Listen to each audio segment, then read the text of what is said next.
Well, hello from London. Hello, Tokyo.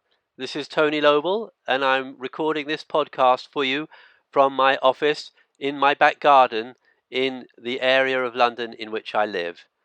So wonderful to be connecting with you, and I'm sorry I can't be with you in person, but it is 3 a.m. in the morning where I am when you are having the meeting. But here are some thoughts I did want to share with you so that I can contribute to your deliberations and your prayers and your preparations for our lecture together in about a month from now. Well, firstly, a quote that you might be very familiar with. Mary Baker Eddy says in Science and Health with Key to Scriptures, millions of unprejudiced minds, simple seekers for truth, weary wanderers athirst in the desert, are waiting and watching for rest and drink. Give them a cup of cold water in Christ's name and never fear the consequences. Well, that led me to several questions I had to ask myself. They were these: how do I pray for a lecture? How do I change people's minds about Christian Science so that they will come to a lecture? What if I give an invitation to someone and it is rejected? How do we communicate the value of Christian Science? And what if we feel resistant to sharing Christian Science with others? Well, I found answers to this in one page of a book called Miscellaneous Writings 1883 to 1896, which I don't believe has been translated into Japanese. So you might not be familiar with what I'm about to share, but I hope it will inspire you even if you have not read it. So here goes. How do I pray for a lecture?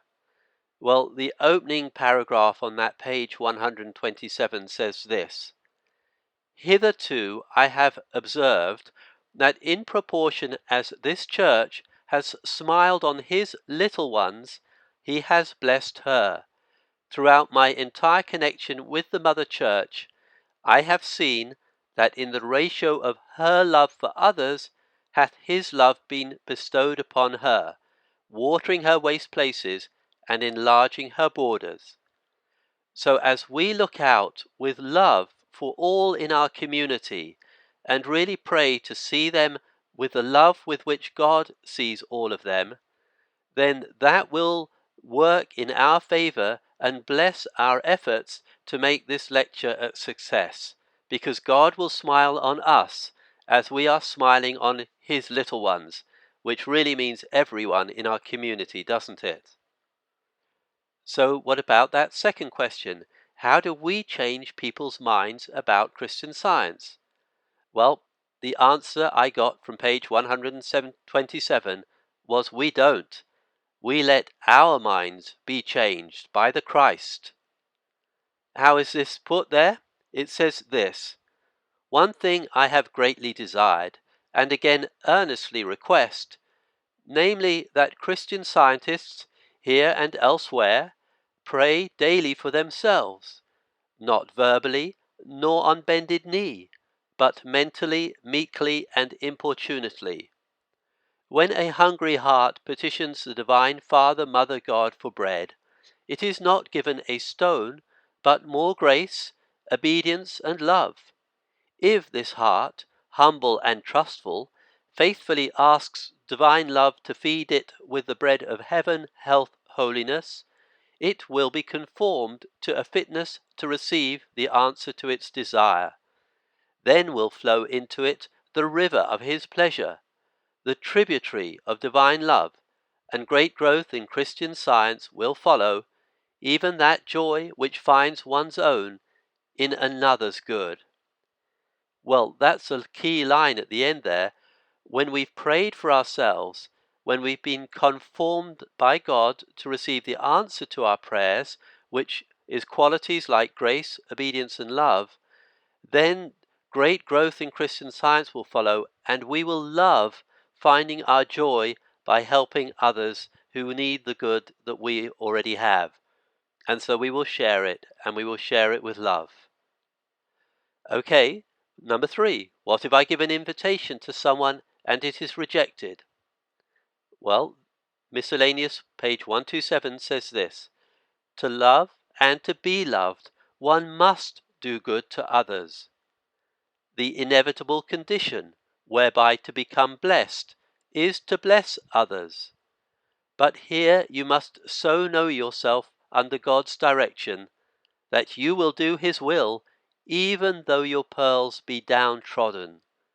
So even if people tread on our pearls as we try and share them, we are doing the right thing if we're doing it with love and because we have felt led to do it with a particular individual at a particular time.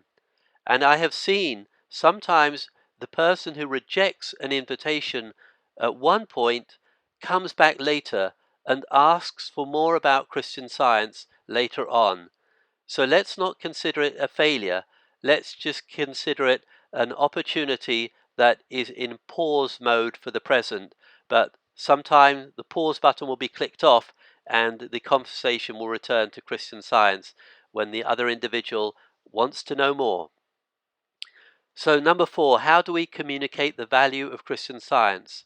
Well, sometimes we're tempted to tell people so much so quickly. I call it teaching class. But what they really need is to feel your love, to feel your affection, compassion, and tenderness. That's what Mary Baker Eddy says here on this page. She says, wise sayings and garrulous talk may fall to the ground rather than on the ear or heart of the hearer. But a tender sentiment felt, or a kind word spoken at the right moment, is never wasted. So be the love you want to see, and when people see the love you want to be, they will feel loved and they will feel more receptive, more open, more interested.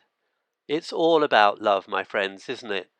It's all about love. Yes, we need the metaphysics and the understanding, but those are the stepping stone to the consciousness of love that enables us to heal and share and also to feel blessed and to be a blessing.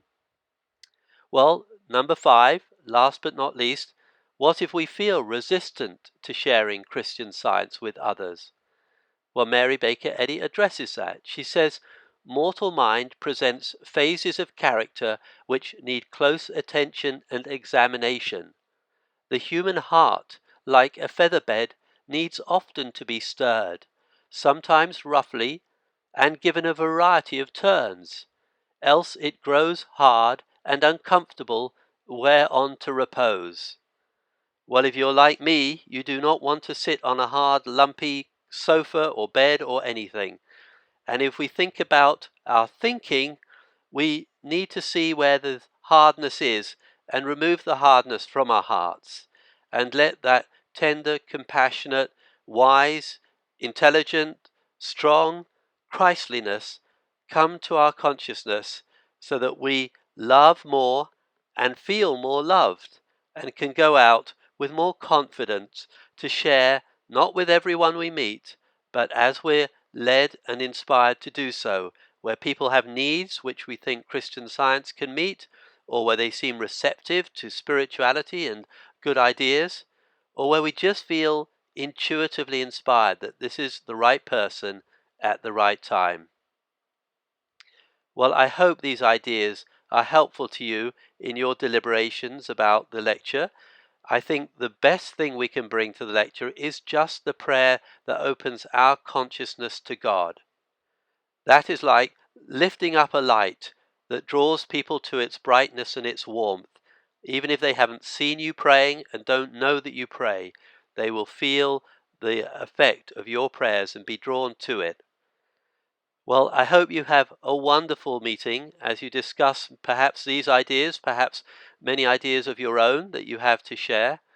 And what a joy, what a privilege, and what a pleasure it is for me to be invited over to your great city and to come over and be with you for this lecture event that you are so generously putting on for your community. Your love is a blessing, and I feel blessed already to be in the circumference of your love for others, which has included me in. I wish you the very best with your prep meeting and send you lots of love from right here in that other great city, London. Bye-bye for now.